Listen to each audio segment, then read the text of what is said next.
ఎట్టకేలకు బాలయ్య క్షమాపణ చెప్పాడు. సావిత్రి ఆడియో వేడుకలో మహిళల పట్ల బాలయ్య చేసిన వ్యాఖ్యలు సంచలనం సృష్టించాయి.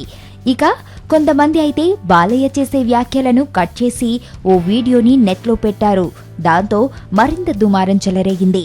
బాలకృష్ణ హీరో మాత్రమే కాకుండా హిందూపురం శాసనసభ్యుడు కూడా కావడంతో ప్రతిపక్షాలకు పెద్ద అస్త్రమే దొరికినట్టయింది.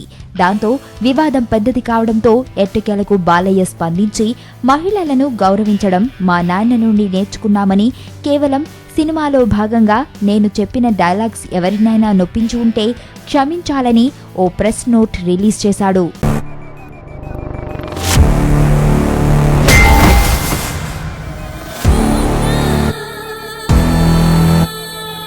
ఎర్రతోలు కదా స్టైల్గా ఉంటాడనుకుంటున్నావేమో.